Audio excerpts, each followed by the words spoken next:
Shalom, my friends. I am Rabbi David, and today I am going to reveal the ancient spiritual blueprint for the warrior woman the Bible celebrates, a sacred technology that, once understood, will awaken a power within you that you have been taught to suppress. But before I unveil this profound truth, I need you to make a declaration of readiness. Go to the comments right now and write, "I am a warrior of light." This is your first step in signaling to the universe that you are ready to reclaim your divine inheritance. Our mission here is to gather an army of 100,000 souls dedicated to mastering this spiritual technology. If you are ready to be one of them, subscribe to this channel now. And for those who are truly serious about accelerating their journey, for a limited time, I am opening the doors to the Torah Millionaire Business School for just $299. This is where I unveil the complete Torah wealth system. The doors are closing soon. The link is in the comments. I understand the feeling of being silenced, of having your power questioned, of feeling like you have to shrink yourself to make others comfortable. I know this because I lived it, not in my own body, but by watching the fire in the eyes of the most powerful woman I ever knew begin to dim, my mother. I grew up watching her navigate a world that did not know what to do with her. She was brilliant, a woman with an intuition so sharp it was almost prophetic. In our community, in her professional life, she would offer insights that were years ahead of their time, solutions that were both compassionate and ruthlessly effective. And I watched as men, lesser men, would patronizingly smile and nod, only to present her idea as their own a month later. I saw the quiet frustration, the deep sigh when no one was looking, the slow, heartbreaking retreat from the leader she was born to be, into the supporting role the world demanded of her. I was young, and I felt a hot, helpless anger. I wanted to scream at them, to shake them, but I did nothing. I watched a lioness learn to act like a lamb, and the silence of my inaction has been a thorn in my soul for decades. The enemy we are all fighting is what I call the spirit of diminishment. It is a venomous whisper, an ancient lie that has infected the consciousness of humanity for millennia. It tells women that their power is a threat. It tells men that a powerful woman diminishes them. The hidden mechanism of this enemy is that it presents a false choice. It says to women, you can either be powerful and adopt the aggressive, combative energy of a man, or you can be feminine, which means you must be soft, passive, and yielding. It creates a spiritual prison where a woman must either sacrifice her femininity to be powerful or sacrifice her power to be feminine. It denies the very existence of authentic feminine power. The cost of surrendering to this enemy is catastrophic. It is a world robbed of its greatest leaders, its most profound healers, and its most courageous visionaries. It is the tragedy of millions of women living lives of quiet desperation, their truest, most fiery potential buried under layers of social conditioning and self-doubt. But what if I told you that the code to destroying the spirit of diminishment was embedded in the Torah thousands of years ago, in the story of a woman so powerful that generals trembled before her, and a nation was saved by her command? In the book of Judges, we find the story of Deborah. The name itself means bee, a creature that is both a creator of sweetness and a fierce defender of its home. The Torah introduces her with a title of breathtaking power, *Aishet Lapidot*. The simple translation is wife of Lapidot, but the Kabbalists teach a deeper meaning. *Lapidot* means torches or flames. She was not the wife of some man. She was a woman of flames, a fiery woman. The text says she was a prophetess, a neviah, and she was judging Israel at that time. She did not ask for permission. She did not form a committee.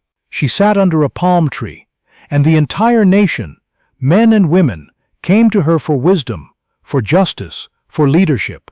This story reveals a profound secret. True feminine power is not borrowed from men. It is not a lesser version of masculine strength. It is a divine fire, a sacred technology of its own, a force of nature that, when unleashed, changes the world. That night, years later, after studying the story of Devorah, I finally understood my mother's power wasn't meant to be a man's power. Her fire wasn't meant to be contained.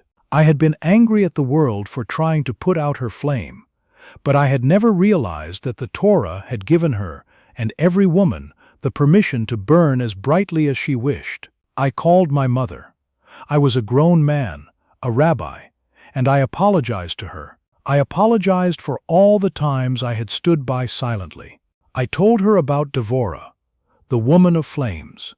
I told her that her fire was her birthright, and I heard a shift in her voice. A quiet strength that had been dormant for years began to stir. The next week, she proposed a new community initiative she had been thinking about for a decade. This time, she did not ask for permission. She announced it. She led it. She became the matriarch, the leader she was always meant to be. I had not changed the world. I had shared the wisdom of the Torah, and the Torah had changed her consciousness. Her circumstances were forced to follow. Now, let me give you the practical application. I call it the Devorah Protocol. It is a 3-step process to awaken the woman of flames within you. Asterisk, asterisk, step 1. The declaration of fire. Asterisk, asterisk. Every morning, before you do anything else, you will look in the mirror and say out loud, I am asterisk, ishet, lapaidot, asterisk. I am a woman of flames. My power is a gift, not a threat.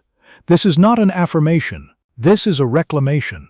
You are reminding your soul of its true nature, reconnecting to the spiritual DNA of every powerful woman in our lineage. Asterisk, asterisk. Step 2. The judgment seat. Asterisk, asterisk.